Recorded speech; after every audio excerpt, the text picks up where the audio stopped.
Well, good morning, y'all, and welcome to Saturday morning or afternoon, wherever you're at in the world. Hopefully, y'all are having a good cup of coffee. Started off with, um, and we got a special guest here this morning. Lovey loves fish, all the way from Germany, here in America, sort of. So, hopefully, y'all can get a glimpse of the different worlds that we have, and we can maybe bring it together as a whole. So, good morning, Lovey. How are you this morning? Good morning, or yeah, good afternoon. I'm doing really great. How are you? Uh, I'm actually tired, so I'm getting my coffee down. And by the way, y'all, this is my first time I'm doing this, but I'm bringing the French press along on the journey. So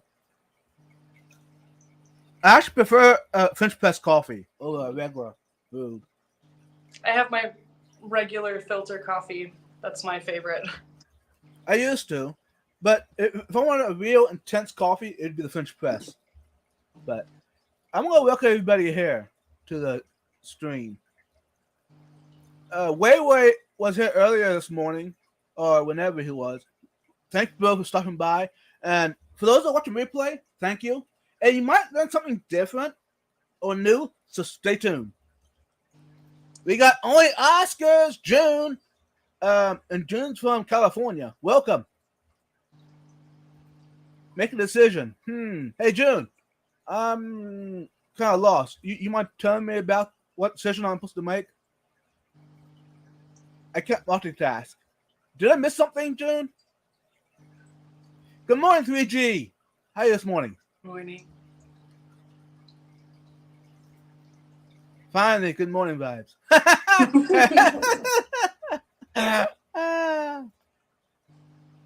Hey, Good only morning. Oscar. Good morning. Hey, June, if you don't mind putting Lovey Love Fish a link in the chat, that way people can go find her and follow her. That'd be awesome. Thanks. You're having a diet, Dr. Pepper? June! Why are you out of bed even? It's early for you. Oh, okay. You're good, June. You commented on the wrong channel. No, for those who wondered, I've been wanting to get Lovey on since I've seen her channel. I thought she'd be a great person for a guest on here. So she was willing to do it. And this is the only time that really works for both of us. Hey, good morning, one of a kind. This is one of my buddies that I grew up with here local. He moved, was it 2 years ago, to Georgia. So he has his own channel as well. His channel is about airplanes. But yeah. So I appreciate you being up this early. I guess there it's 7 o'clock, I guess there. But good morning.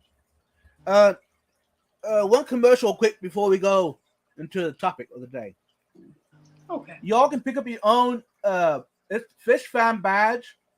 If you go to fishfam.link, you can pick up your own badge, and you see there's actually a QR code here. Anybody in person can scan it. It'll tell me all about me, on my YouTube, my Instagram, my Facebook, and my email. If I have merch, it'll be on there. Everything. Hey, Scotty, welcome. Let's see if I can pull this off. Hold on, y'all. Here. Fishfam.link. For those that wondered.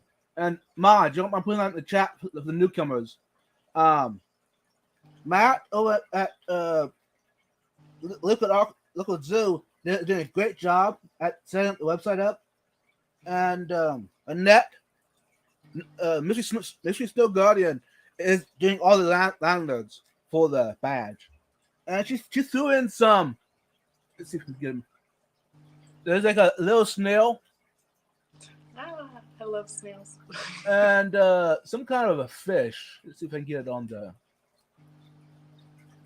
It's hard to get it on, but yeah. There's two little things hanging off of it. It's kind of cool. Anyways, that's the commercial of the day.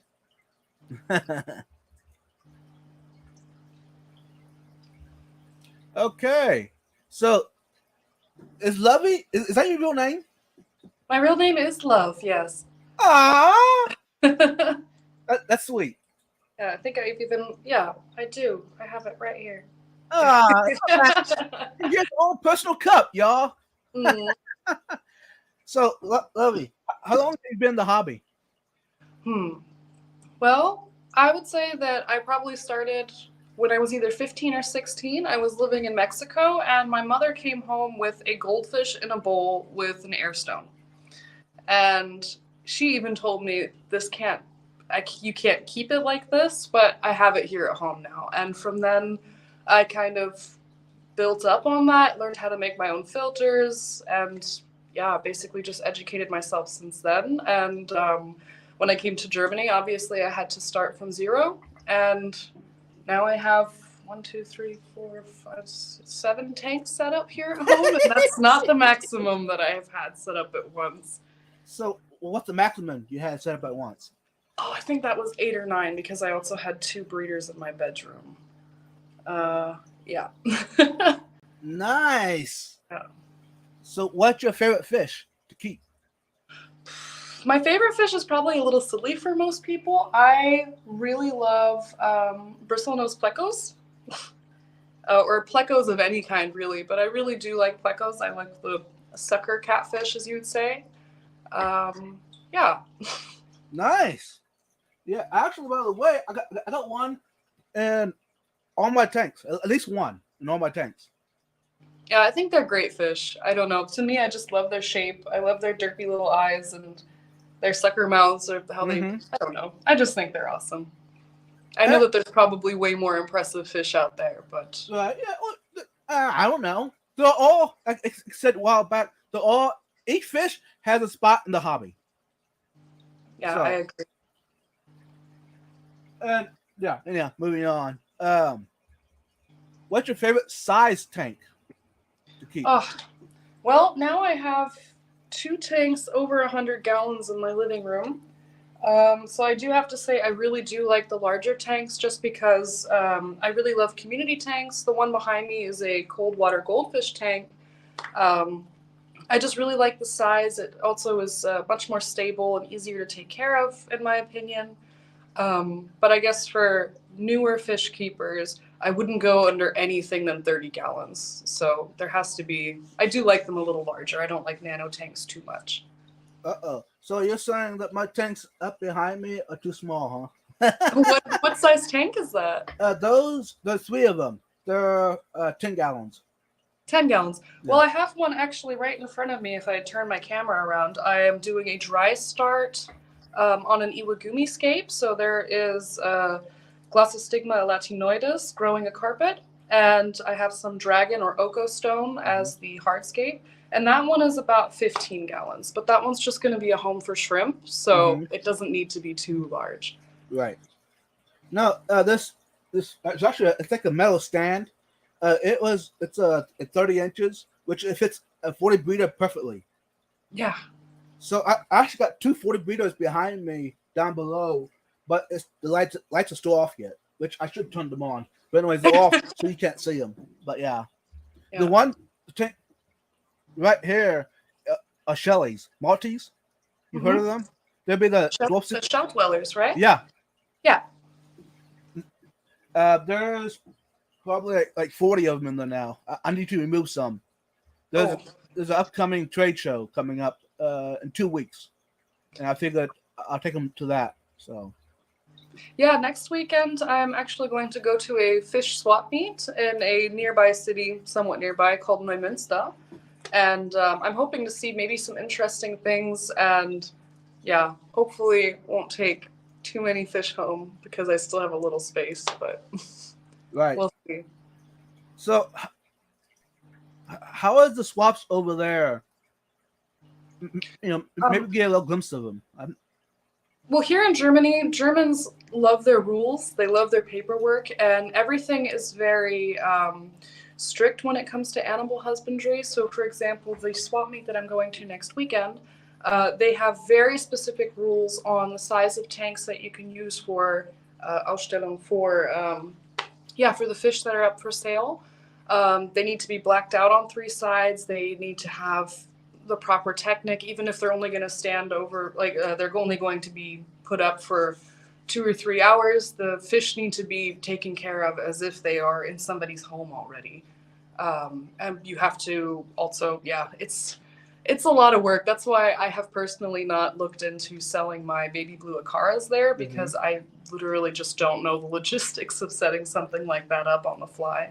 Right. I mean, that's not a bad thing.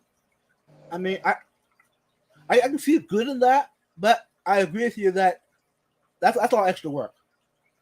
Yeah. But that animals are better off for it, right? Right. That's why they do it that way here. Right. There are actually lots of fish, for example, that are not even allowed to be sold here in Germany that I see all the time in videos of American fish stores or even in people's tanks alone, like glowfish, glow tetras, glow danios, and such. Those are not allowed to be sold here. You can actually get fines and jail time for it. Which, that's not, I mean, I would have been disappointed with that. But for here in America, since they all sold, it's not, I'm not going to say it's a bad thing because it's getting the next generation into the hobby. Yeah. So, hey, personally, I don't like it, but hey, it's okay. Yeah, me neither, but yeah, those kinds of things, they do get younger people interested in the hobby when they see super bright, beautiful fish or fish with crazy fins. But there are just some things that here in Germany, they call it, the word in German is Qualzucht, which is torture breeding. Like, for example, here you can't get goldfish, you cannot get celestial or bubble-eyed goldfish. Ranchus are also super hard to find because it's considered immoral to breed such fish. I know not everybody would agree with that, but that is literally how the law was written here. And it does make for an interesting experience when you see pet stores here versus in the United States, definitely. Now you're telling me that I need to move to Germany now. This sounds awesome. I love Germany. I've lived here for, in April, I'll be here for 7 years. And I won't go back. I used to live in California. Nice. So, what would you call yourself over there? A German or? I have citizenship in both countries, so I'm a German American. Nice. I don't feel 100% German because at home I still speak English, and my German is pretty good. I mean, I can work and do things here, but for example, to make videos in German, I've been a little bit too nervous because I do make mistakes when speaking. Right. So, hey, could you give us a little taste of German? Ja, was soll ich denn sagen? What should I say? Hey, no, this is good. I actually grew up as a schoolboy. A lot of my fellow friends were German dialogue. So on the everyday basis at home, they would talk it, but in school it was strongly encouraged English only. So I picked up here and there, but I'm not. I mean, I can get out of trouble almost, but that's about it. Yeah. That's Well, so here cool. where I live in the north, I live somewhat close to Hamburg, like Hamburg. And people up here are really friendly as long as they see that you're really trying to communicate in German. Most people will, you have to take English in school, so most people can speak at least basic English. They'll help you out as long as you're trying. Right. So, who would you say is your biggest influencer in the hobby? My biggest influencer in the hobby? Oh, that's a really good question. Honestly, there are so many different YouTube channels. There's so many avenues of information. It's really hard to pick out one. I really couldn't say. To be fair, though, I spend almost all of my time reading and learning about fish and aquatics in general. So, yeah, I don't really know how to answer that question. Hey, fair enough. You answer it to your best ability. That's all we're asking. Yeah. Let me see. June posted. Let me see. I missed it. Yes, big tanks. The bigger tanks are harder to keep. No, they're easier to keep. Yeah, there she goes. She should correct herself. Yeah. Yeah.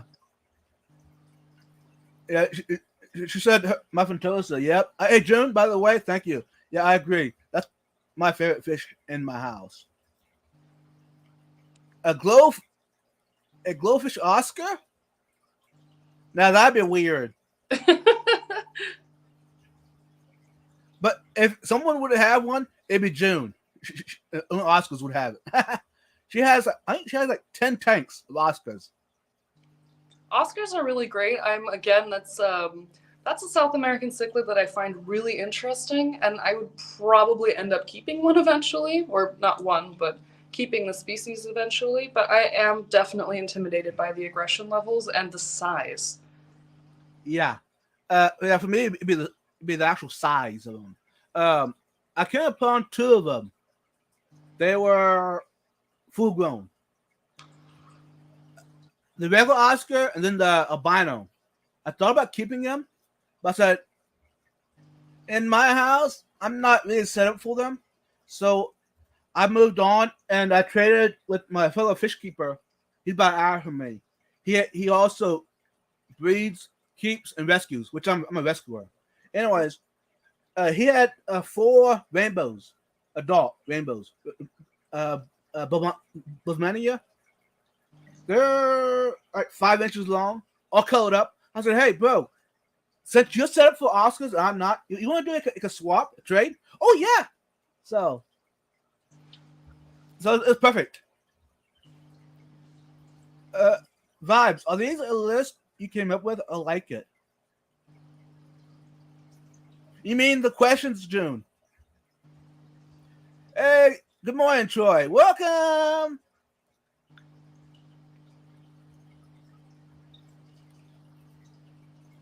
Yeah, gentle giants. Yeah, they can be, and they can be aggressive too. It actually, okay, I'll back up. All fish, no matter what fish you have, can be docile or aggressive. I've had some mean dwarf gouramis. Mm-hmm. They're kind of like, they call it like people. Yeah, some that are aggressive, some are friendly. You know, that's the way it rocks. But yeah.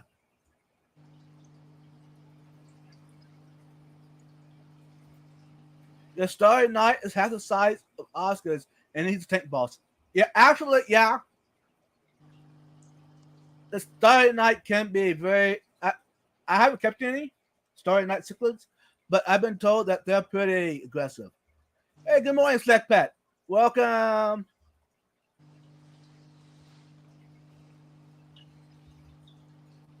Okay. Let's do one thing here. For those that are just coming in, if you want to help out, I normally don't say this, but since it is a special show, if you want to help out on this channel to help to bring more guests in, or even on a fish rescue, you can put that in the description if you want to. You can donate at on PayPal at runningfj@gmail.com. And if you put in there, or even if you message me, email or YouTube or whatever, what it's for, and I'll make sure it goes to that right location.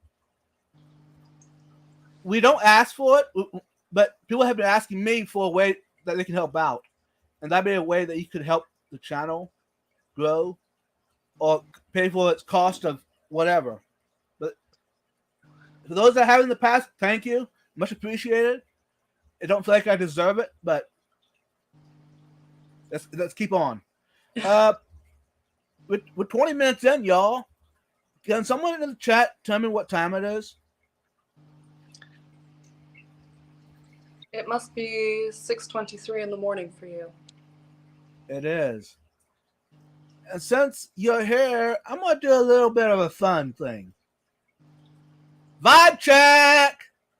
Let's see how you're doing. It's something that I usually do in the evenings, but since hey, everybody wants to get to know who love is, you know.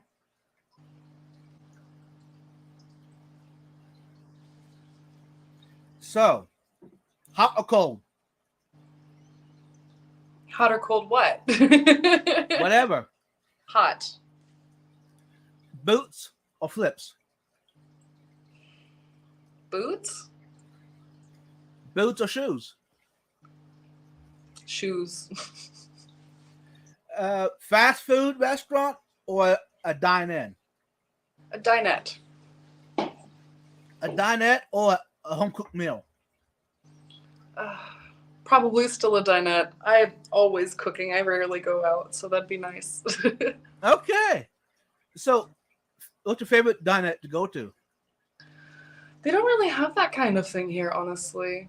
In the States where I used to live, there was this lovely Jewish kind of dinette where they had like big fat pastrami sandwiches or matzo ball soup or things like that. And those things, yeah, they warm the heart.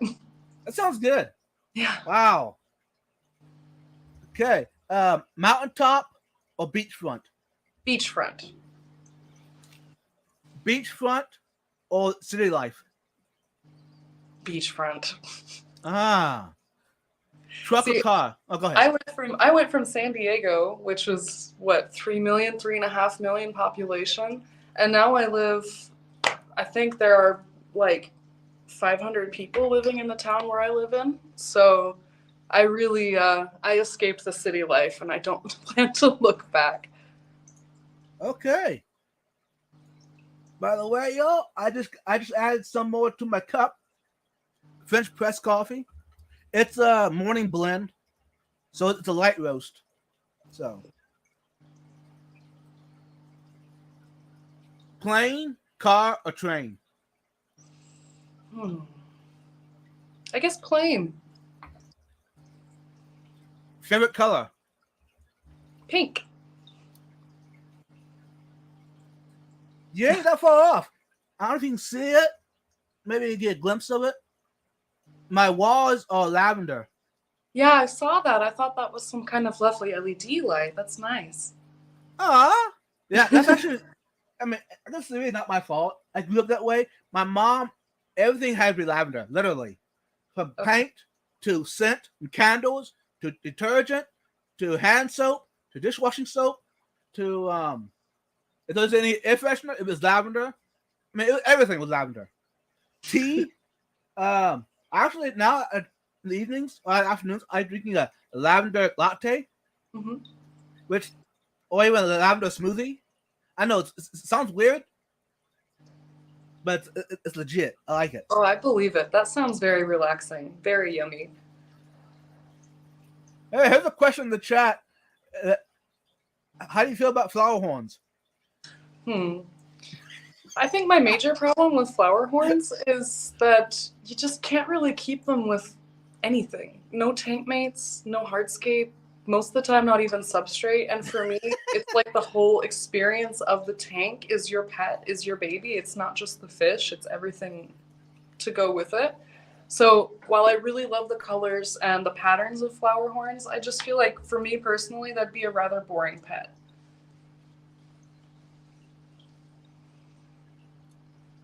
Now you're hungry. Awesome, June. Hey, that's the whole goal. To make everybody hungry. That way y'all go eat. Yeah, culture shock. Oatmeal. So do you enjoy oatmeal, Lovey? I do. It's actually it's a good way to stay in shape is to eat oatmeal in the morning. I agree, it is. Do you prefer the stovetop, the microwave, or the oven type oatmeal? I usually make oatmeal from scratch, like with actual rolled oats, and then I put whatever I like in it, like brown sugar or maple syrup or whatever. And also I don't think they sell those packets like I used to have when I was a kid.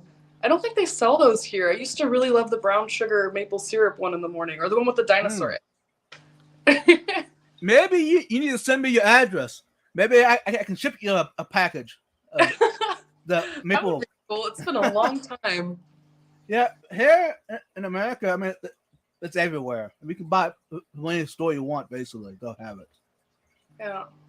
Yeah, I've looked online for things like that. Like one thing that I really miss, and that's a total guilty pleasure, they don't have Cheetos here. Not the No way. The regular Cheetos. They don't have Cheetos, and I would love to have some Cheetos. You can buy them on Amazon, but then they're like $17 a bag, and I'm not willing to give that out. Right. So maybe y'all those in the chat, maybe we need to get together and do like a box, a care box for love from America. Good morning, Crown Tail, Half Moon. How are you doing this morning? Jen loves your blouse. Thank you. Lucky Charm oatmeal, yummy. Now I haven't tried that. That sounds interesting. Yeah. That's another thing you can't get here. You can't get Honey Nut Cheerios or Fruit Loops or Fruity Pebbles or Lucky Charms. They don't have that here. I guess it's too much sugar for children. Actually, to be honest, it is. That doesn't mean it's not yummy. I know. So, talk about foods. What foods do you have over there for breakfast, like in the store? For breakfast, well, here in Germany, a typical breakfast would honestly, let me back up. In Germany, they're really, really well known for having the most different kinds of bread. Germany is very well known for bread, and there are just like 3,000 different kinds of bread that you can have. And in the morning, it's quite ordinary to have little rolls of bread. Like if you've gone to a Mexican bakery in the States, you know about tortas, which are like yes, I love them. So something similar to that, but they come in like lots of different kinds, or even like pretzel buns, kind of. And then you put butter and things like salami, ham, cheese, different things like that. And then a cup of coffee. And that's basically the typical German breakfast. I think I could survive then, way it sounds. I like it quite a bit. It's very yummy. And Germany has some, I mean, they have some very strict food laws, but the food is absolutely lovely. I love it. The meat is also especially good. It's a bit more expensive than in the States, but as I said, they have very strict laws about what can go into the meat and how the meat is raised and slaughtered. So the quality of the meat is just amazing. Absolutely great. Yeah, bread is good. You got a puppy? I have a pug, yes, and she's being a little naughty. Betty, come. Come. No? Dann leise. She doesn't want to come. She just wants to come. Oh, I want to see the puppy. No, it's okay. Betty, come. You ugly doggy. Come here. Come here. Oh, who's my ugly doggy? You're so beautiful. Mwah. Say hi, everyone. Hi, Betty. Who's my baby? Hold on. There, put a little screen that big C. Oh, look at that. It's so cute. Who's my good boy? Are you my good girl? Yeah. What's her name? Betty Boop. Aww. So I assume that's your favorite movie? I used to spend a lot of time watching Betty Boop cartoons when I was younger, and Betty, and she is kind of a special color of pug, where she's sort of black and white and silver. So I figured black and white, cute, round head, Betty Boop. Yeah, fair enough. All right, Jen, be right back. You're killing me. Good morning, Milwaukee Austin. How are you this morning, bro? Actually, love, Milwaukee Austin, Mike. If you watch any of my live streams, Mike is one of my co-hosts, and he's only like 20 minutes from me. So we meet together and fish swaps, hangouts, coffee shop hangouts, whatever. So and occasionally I'm over there at his place and we hang out in his fish room, and yeah, he's pretty cool. But this morning, that's nice. Unfortunately, I don't know anybody who keeps fish the same way I do, so the only fish room I get to visit is mine. Maybe we need to. What sounds, y'all, in the chat? We need to put up a care box for love, and we need to put like a video collage of all the fish rooms in America. That way, she can enjoy more than just hers. Okay. So, favorite filtration for your tanks? Favorite filtration. I've tried out a whole bunch. Like I said, when I started with the hobby, I actually built my own little janky filter for my tank. I have to say the only kind of filtration that I haven't used is sump tanks. I've used everything else pretty much. I would say that canister filters are probably my favorite. There's a lot of customization to be made with the inlets and outputs, and just the filtration capacity is really nice. They're usually pretty quiet unless there's a problem. And yeah, I really enjoy it. I have in this 125 here, I have one canister filter on the bottom, and then I have a filter that sits inside, but it's got a casing on it, so you can't see it. Right. And this tank is always really nice and clear. Right now, it's just the Akaras are mad because I took their babies, so there's a little bit of leaves in the water. And this one behind me here, I have 2 canister filters on it and a surface skimmer to keep it from getting any kind of scummy. Okay, so what canisters brands are available over there? Yeah, I don't know what kinds are in the States available. Here, the ones that you'll find the most, for example, on the 125 and the 130, I have one each of the JBL E1502. That one has 1,400 liters an hour, so I don't know what that is in gallons. Probably. I don't either.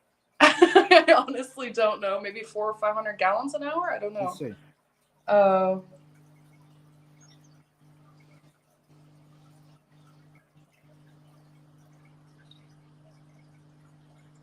370. 370. Okay, so like almost 400. Yeah. And so there's Eheim, JBL, Jewel, Sarah, Tetra. Oh, I really honestly don't know. Oh, and Fluval. Fluval is the big one. I was hoping you'd say that. That's probably my favorite out of all of them. Yeah, right now I have a Fluval C3 hang-on back filter that is just hanging out on the goldfish tank because I want to basically pre-filter it, prime it for the Iwagumi, so that way it's ready to go when I decide to flood it. It's pretty cool. Betty. Rude. Sorry. No, hey, no, this is awesome. Now everybody knows that you have a puppy, so this is proof. What? Hey,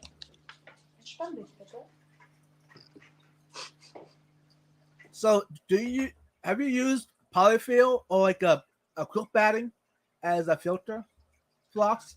Polyfill, that's like cotton floss, right? Just white fluff. Yeah, actually, I do use that more as a pre-filter material. That's also the material in my filters that gets changed out the most. I usually don't touch the other parts too much because I just feel like it helps keep the water a lot clearer. And yeah, I do use it. Yeah.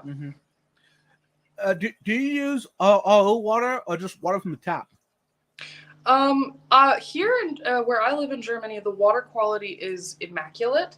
So I do use it from the tap. However, I do use water conditioner, even though there isn't really any chlorine in the water to begin with. So it's more of a precautionary measure in case there's something wrong with the pipes or something.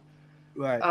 With the Iwagumi, I will very likely be using RO water because there should be Caridina shrimps going in there, and they're more sensitive, and I just want them to be properly taken care of. Right. Which I'm still in the process. Okay, this is my 3rd try of Caridina. It's a 10-gallon tank, I think it is. I picked it up last year at Aquashella. You've heard of Aquashella? I've never been, but I have seen videos from it. Very cool. Would you ever put that in your schedule to go to one?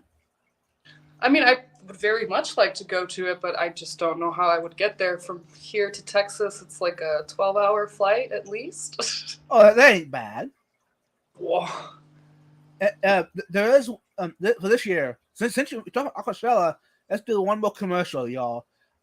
In Dallas, May 20th and 21st is Aquashella in Dallas, and then in Daytona, Florida, November 4th and 5th. For those that wondered, and we might see love sometime here in the States again.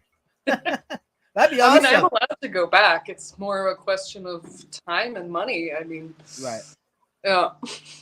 So maybe we need to put up a to go fund me account for love to get it back to the States for a visit.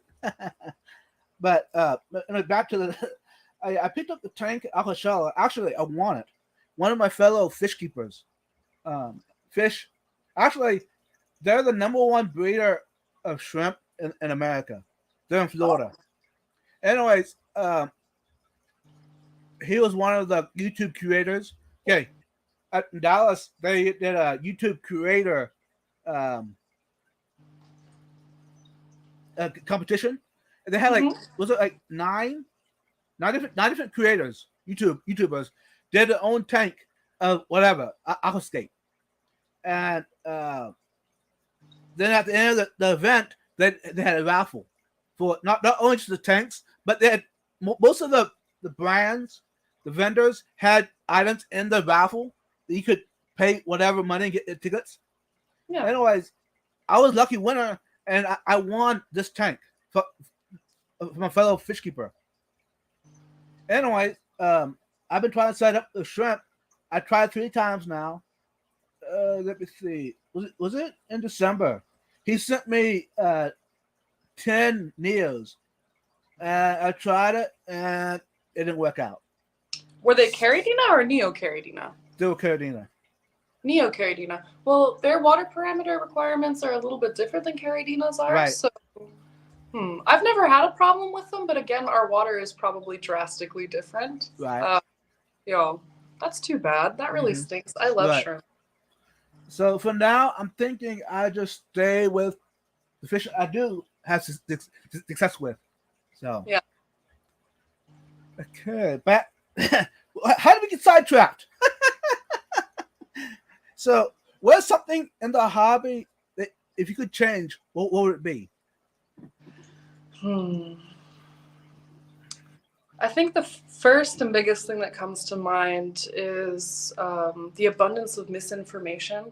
I feel like it's really dangerous for newer people, especially younger people who are first entering the hobby, and they see things or hear things that they say, oh yeah, you can keep these fish with these fish or in this size, or they don't need a filter. And I know that those are old things that we know, but a lot of young people still make these mistakes. And I feel like that's because there is all of this misinformation floating around. And that's a huge issue, I think, with the hobby. Mm-hmm. It is. And by the way, y'all watching right now, Love is doing a very basic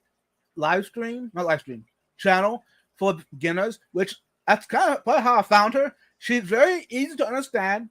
She makes the video easy to understand, and it's very simple that anybody can know how to do it, which is awesome. Thank you. I really was going for that exactly. I want people to not be confused by, terms that are normal for us who have been in the hobby for 10, 15 years or longer. For people who are just starting out, especially teenagers, to hear all of these words about maximum filtration capacity and bioload and species compatibility, those kinds of things can be a little bit daunting in the beginning. But just knowing what the base rules are and the kinds of things to avoid and look out for, I think that's really important for young people to understand. Yeah. So what's the one thing you would tell a beginner that's getting into the hobby? Start with a tank that's bigger than 20 gallons or 20 gallons minimum. Look up the nitrogen cycle. That is the first commandment in the holy commandments of fish keeping, is understanding how the nitrogen cycle affects your tank and the health of your fish in general. And stay on top of your tank maintenance schedule. That is super important, because if your tank is clean, then you're going to have way less problems with your fish, and you're going to have a lot more fun and not want to give up right away. So how would a beginner know how to keep the maintenance up to date? I think a very important part of that is at first understanding the nitrogen cycle and why we even do tank maintenance the way that we do, the weekly or bi-weekly water changes, why plants help, et cetera, et cetera. because I feel like tank maintenance is very individual depending. Like on the goldfish tank, I'm probably going to end up doing at least weekly water changes. And this 125 right here is so densely planted and understocked that I do water changes because I want to make the water pretty again, but not really because the chemicals are have built up ammonia, nitrite, nitrate, etc. Right. So yeah, if you understand the nitrogen cycle, then you can figure out what your maintenance needs to be, and you understand why it's that often. Not, oh, I have to do it every week because this website said so. Right. Since you mentioned it, this tank here, actually all my bigger tanks, I do weekly water changes just because I want the crystal clear water look. Yeah. I know some people would tell me probably that African cichlids as a whole are very messy. They are, but and also I've noticed with weekly water changes, it lowers the chance of sickness. It just healthier environment for my fish, you know. Yeah. Yeah, I definitely agree. Even if it's not 100% necessary because the water parameters are still in check, it's just nice to replenish things like, for example, here the water where I live, the water is very hard to replenish those minerals and such. I feel like the health of the fish really benefits from that. And also the invertebrates. Like I have little, what are they called? In English, I think they're called rabbit snails or elephant snails. Mm-hmm. The long, yeah. Yeah. Those guys really benefit from all that too. And the plants. So, do you prefer live plants or fake plants? Live plants, 100%. Even for beginners, I would always say go for live plants right away. Don't even waste your time with artificial plants. So, what would be an easy beginner plant? Oh, I have to try to remember all of these names in English too, but I know a lot of the Latin terms. For example, Limnophila sessiliflora, I believe that one's called kabumba in English. That one grows like a weed. I have it in many of my tanks, including my little grow out tanks for the fry. They don't need a lot of light. They grow. They're stem plants, so you can just chop them and put that chopped part back in the substrate to grow more plants. Another really great one, that one is called Elodia, is the Latin term. I think it's called hornwort in English. That one also grows like a weed. If your fish are finicky and they pull them up, they can float on the surface and still grow by pulling nitrate out of the water column. Right. Things like frog, if they're legal in your area, things like frogbit and other swimming plants are really, really good to pull nitrates out of the water because they grow really quickly. Anubias, they can just be set on a piece of wood or rock, and they're a little slower growing, but they look really pretty, and a lot of fish like to hide in between the leaves. So there's so many plants that you can put, and it makes the tank look nicer, it keeps it cleaner, and the fish appreciate it. Yeah, I'm still in the long process with live plants and cichlids, which that is I'm trying to get to the point I can tell everybody that no matter what fish you have, you can have live plants, but I'm not to that point yet. Yeah. I have successfully had live plants with mbunas, which mbunas are known to eat plants, but for me it's working. But I can't tell the next person that you can do this and this and it'll work for you. But eventually I want it to be that way. Yeah, unfortunately, there are some fish that really just don't get along with them. Like, I am fully expecting the goldfish and the tank behind me, I'm expecting them to completely ravage most of the plants that I've put in there. But I'm still going to continue trying out different species to see if there are some that stick better, don't get eaten, things like that. But in the case of cichlids, I'm really not sure if they would, if they're even capable of being cohabitated with live plants. Have you seen this kind of plant? It's kind of hard to tell exactly what it is. It's either pearlweed, like Monte Carlo, or... Yeah, it is. It's pearlweed. Yeah. Yeah. Actually, my fellow fish keeper here in the States, where she's an hour from me. A Cat is her name, or Kathy. Anyways, she is doing this project of putting pearlweed onto lava rock. Okay. And trying to and selling it out to the public. So I told her, hey, sure, let's do it. And I'm actually buying like 20 of them, 20 of these rocks with live plants on them, pearlweed, and taking them to the trade show in 2 weeks. Yeah, if So, that out, that would be really, really excellent. In my experience, pearlweed usually requires CO2 to grow very well, but I also have never tried pearlweed on lava rock before. yeah. So I'm still in the lung process. I got 2 of them. In my one tank, uh, it's just thriving. The mhm. other tank, not so good. So I'm thinking, yeah, like you said, CO2 is probably not a bad thing, but Yeah. I have not crossed that bridge yet into that. Yeah. Yeah, it's a little irritating. CO2 is not really my favorite thing to play around with, especially since if you don't get it quite right, then you can have a big old algae bloom like I did in the Right? 120. Um, but for example, in the Iwagumi with the Glossostigma latinoides, I'm going to have CO2 running in that tank because it's going to make the carpet much more lush and just everything more vibrant. Mm-hmm. Yeah, but I think the tank also has to be somewhat heavily planted for the CO2 to even be worth all that money. Oh, welcome back, June. Good morning, Brooklyn. And I love Brooklyn is almost. I'm upset. She's the #1 aquascaper in America. Really? Yeah, she's awesome. I had her up. Was it last week? No, it was 2 weeks ago. On Saturday Night Vibes, I had her up. She's awesome. She's probably 3 hours from me in Louisiana. And if you come to Aquashella, you might get to meet her. Yeah, I'll have to see. No?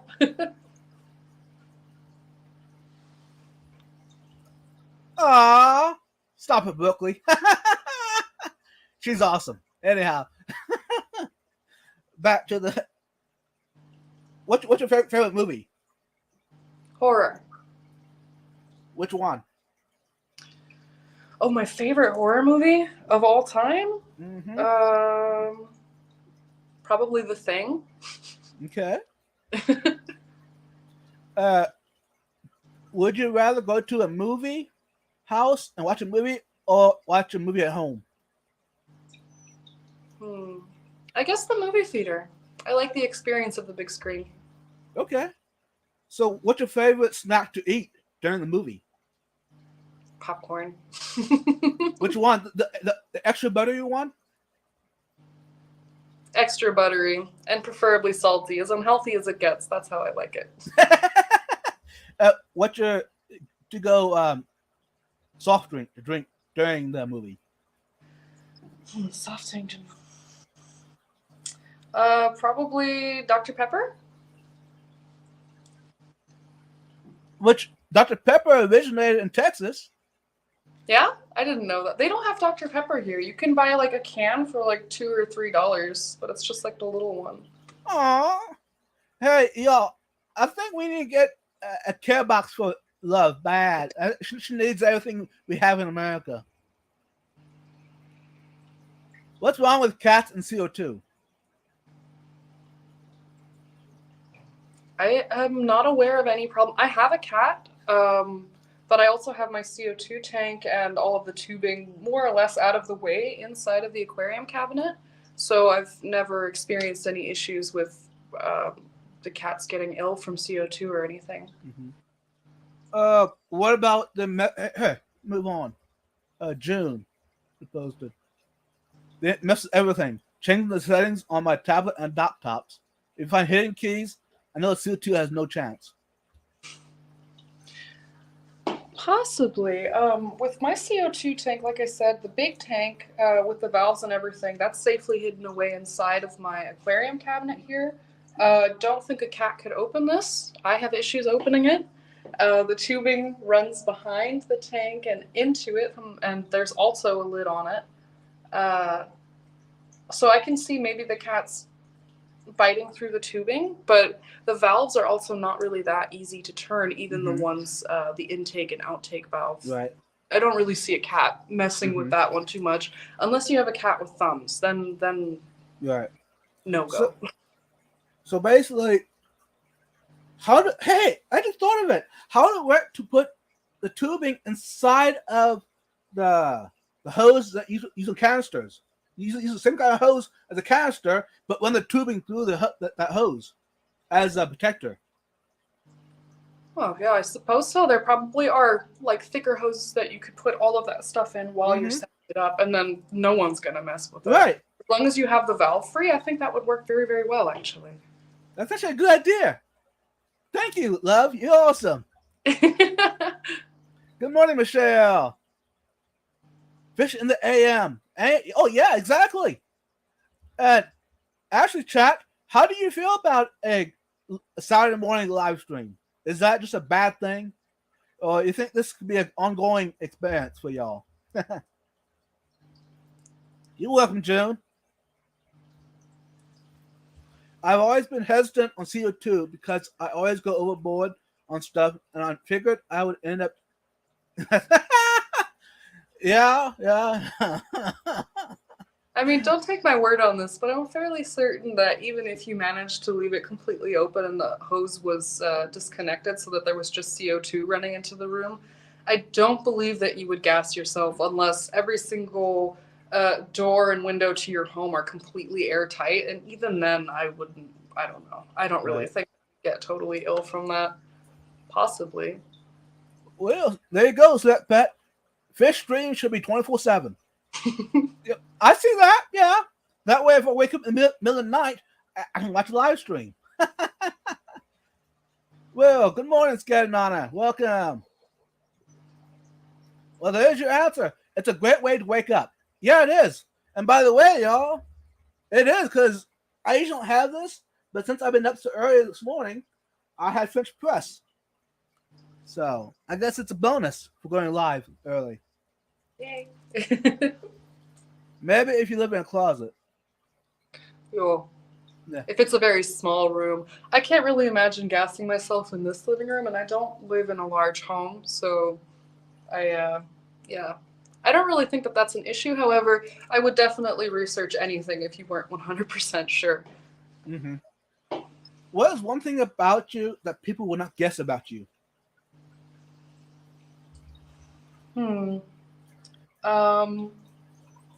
My father was an American Indian, so I'm half German and half Cherokee Indian. Wow, she's everything. She's famous. So, do you talk that language at all? No, unfortunately, I don't. And my father did pass away a few years ago, so Oh, yeah, unfortunately. So I don't really have much of a connection to that side of my family, and it's just an interesting, quirky thing that no one would ever guess about me. yeah, I want to guess that. That's awesome.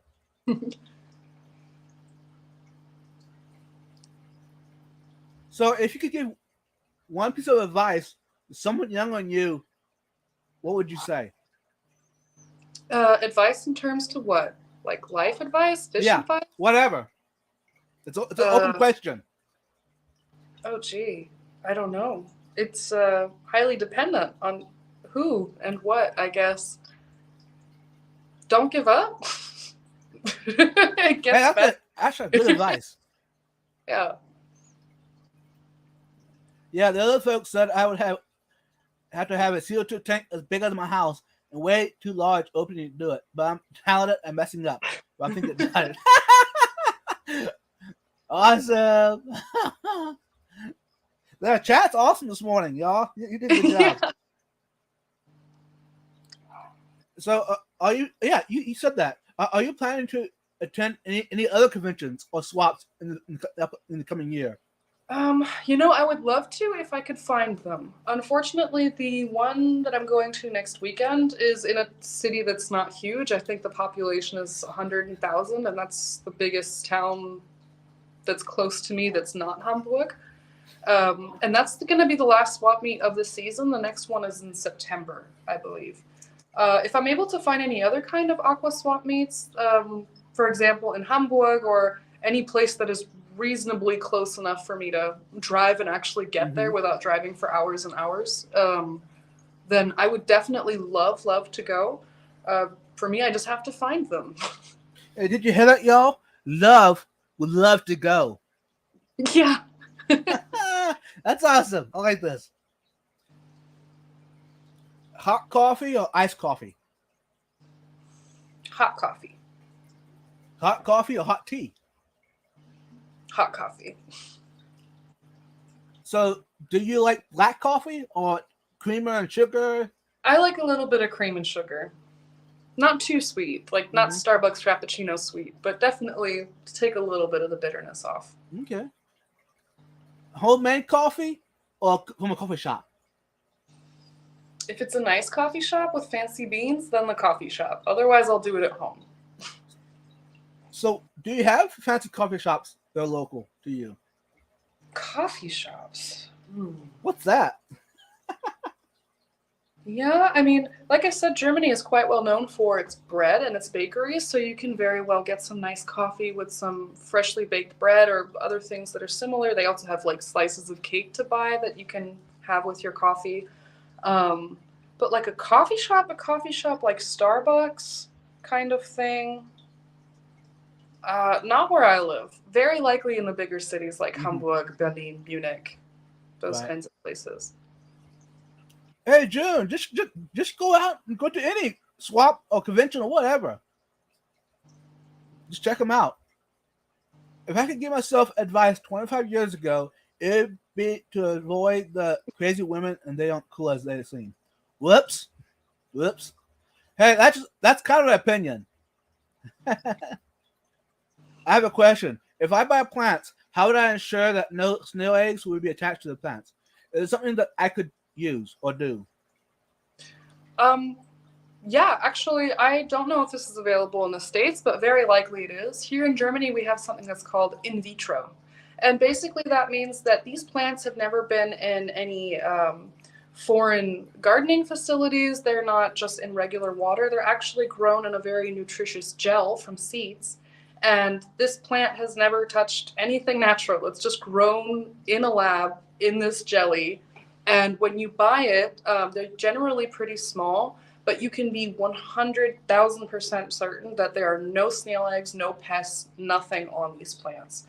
They do cost a little bit more in my experience, but you will also have the peace of mind of knowing you're not going to have 10,000 bladder snails to destroy.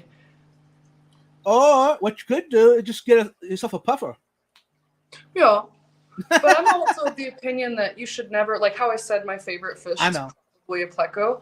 I really don't feel like you should ever get a fish, whether you're doing freshwater or saltwater, a fish to get rid of pests or algae, because what do you do when they're all gone? Right. True. That's awesome advice. Don't ever change your mind. That's awesome. Keep it up. Thank you. What you could do, though, with the plants, you could do a bath, like peroxide or bleach. Oh, she must hit a button. She'll be back. Oh, so true. Yeah. Soon comes to mind. Okay. Michelle, the plants, and there are some chemicals that could do it, like some dewormers that are not introvert safe. Yeah.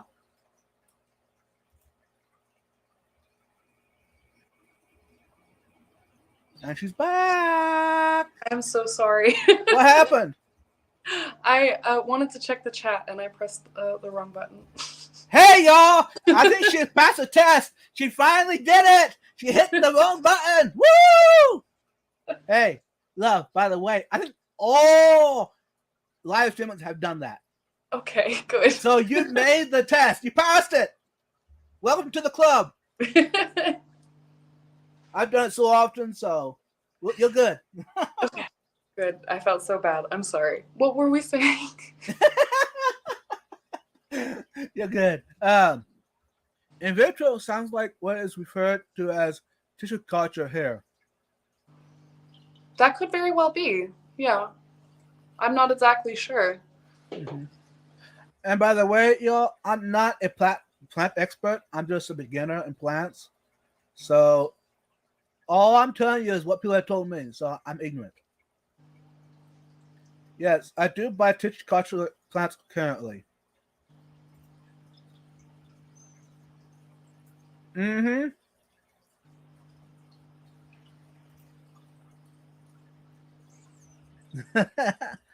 Okay.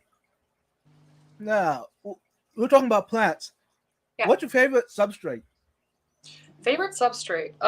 Aesthetically, I really love the look of fine quartz sand, but I feel like for growing plants and such, you definitely want to go for something like fluval stratum or an aqua soil, which you then can cap off with the type of substrate that you think looks best. Mm-hmm. So do you use root tabs? In the goldfish tank behind me, oh, I can't do it. There we are. In the goldfish tank behind me, I have quartz sand with root tabs next to the plants that require more nutrition and are going to have a little bit of a harder time rooting in sand. But for example, in the iwagumi with the carpet, I don't have any root tabs because it's already growing in fluval stratum, so it's going to have more than enough nutrition and hold in that substrate. Okay. How do you feel about crushed coral as substrate? Crushed coral substrate. So when I was running a saltwater tank, we did have a substrate with crushed coral in it because it just helped buffer the water. It was just nicer that way.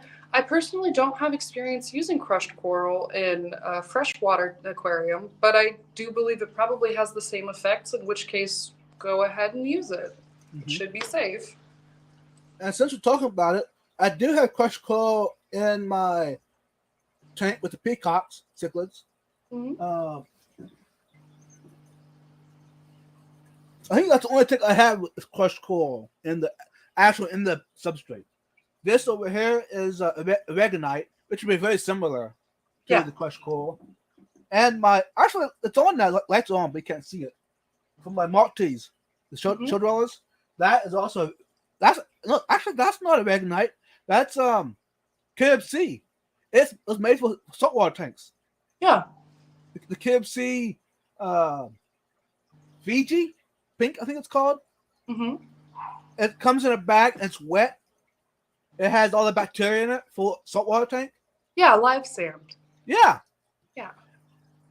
I got two bags. I got one bag a while back that someone gave to me, and the other bag I picked up from my local box store. Hmm. It was like $6 for the bag. It was cheaper than buying my regular veganite I'd put into my tanks. So That's hey, interesting. Here, that's quite expensive. yeah. Normally it is here too. Normally it's like $40 a bag. I think something like that here in That America. sounds about right. Yeah. Yeah. But since it was $6, I said, hey, can't lose. Not for that Definitely. price. And Actually, have you noticed improved water stability with that substrate, or does it make no difference? I noticed a lot more algae growth. Oh. I mean, it's not a bad thing. Algae doesn't bother me too much. So, right. Now, the reason I did it, it was cheaper, and also, those that watch Caveman Aquatics mods, if you don't mind putting Caveman Aquatics, Kevin, he mentioned it a while back on one of his videos. Actually, he used it in one of his tanks because he wasn't able to get the regular oregonite for his cichlid tank. He wanted it like now, so he went with that route. Yeah. So, hey, Snap Pet, thank you for that. I'm not an expert. I'm just a beginner. We're all in the same local club, so there you go. Thoughts on dirty tanks? Yeah. I have a little bit of experience with dirted tanks. They work really, really well for the roots of plants. However, if you ever want to rescape or remove plants, it roots so much that you end up pulling everything up, uprooting, just moving around all of the substrate. Everything is mixed. It never looks the same. Your filter gets filled with dirt. I think if you have something like that, you should definitely keep it in a mesh bag and then cap it with another kind of substrate. or just go straight for the aqua soils that are similar to what is that other one, Aqua Tropica or the Flugel Stratum, because those ones, because of the shape, it's just much easier to deal with because the dirt is just so very fine. Mm-hmm. On the same subject, how do you feel about no filtration as a man-made filter? No filtration. Well, there is one term that has been floating around recently, and I personally haven't had the time to research it yet, though it is kind of intriguing, and that's the Wallstad method. And this is supposed to be a way to run smaller aquariums with no filter. I think in theory it could definitely work. I would have to read up on it more. I personally, especially for the bigger tanks, wouldn't do something like that.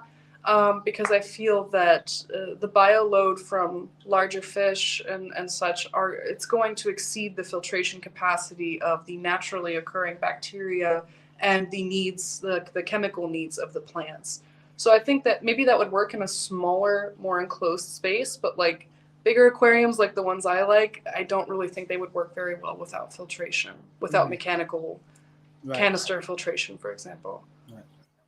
So do you use all filtration, like chemical, mechanical, biological, in your tanks? Yeah. I try to filter as much as I can. I like clean water. So, okay. So what kind of a chemical do you use? Oh boy, what is that called again? Oh, it looks like I don't even have any left.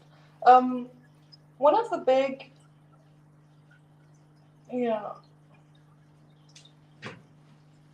for example, one thing that I have, we actually had to order that one specially because they don't sell Seachem products here. I think that counts as chemical filtration, is Seachem Purigen, which is put into a mesh bag inside of the filter, and it really clears up the water. I've noticed in this tank especially, there are a couple big pieces of driftwood in here. And the water was always clear, but it was stained from the tannins of the wood. And the Purigen really helped clear that up.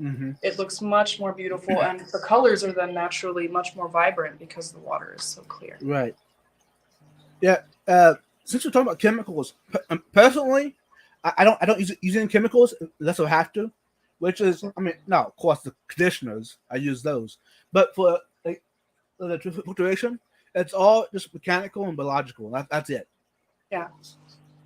Well, the Purigen too, that's actually a pretty new thing. That got added earlier this week, and it's already done a huge amount of work in clearing up the water. Other than that, I mostly rely on bacterial filtration, so biological filtration. No, for those watching, if you gotta use chemical, do it.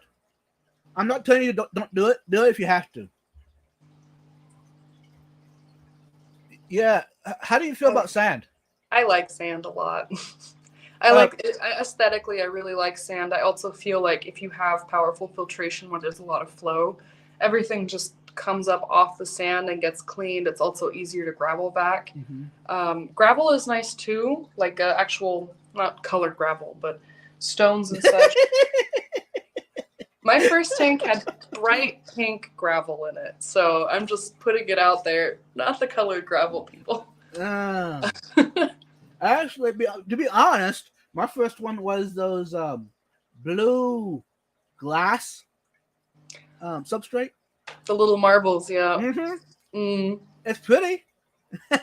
Oh yeah, it's pretty, definitely. I think it's great if you're keeping like pothos or lucky bamboo. That's beautiful. But I feel like I've grown past that now at this point. Right. Actually, to be honest, y'all, I don't know if I even showed y'all the tank even. That tank is still running yet. Really? And I haven't changed out substrate, so it's still that blue. Yeah, I'm not proud of it, but hey, to be honest, it's a seasoned tank. So why mess with it? It's the fish are having a good life. Why mess with it? Yeah, I think as long as I will, for example, I personally also don't really like artificial decorations or anything like that. But I feel like for anybody in the fish keeping hobby, as long as you fish, have enough space, the water quality is good, you're doing everything you can in that department, decorate it however you want. If you want to have marbles, then do marbles. If you want to have colored gravel, do that too. Just take care of your fish. I'm not going to judge you if you have the big bubbly shipwreck in the middle. Right. There you go, guys. You heard it from the expert. You can use whatever you want. Yeah. As long as it's fish safe, obviously. Come to think of it, my shell dweller tanks do seem to grow algae more than my others. Yeah. Most of my shell dweller species, at least.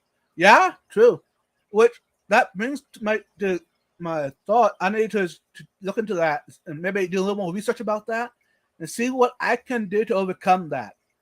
Surely it's something I can do, to prevent that from happening. But yeah. Well, one thing, it has. I would say that's at least from what I can see, two sides of a problem.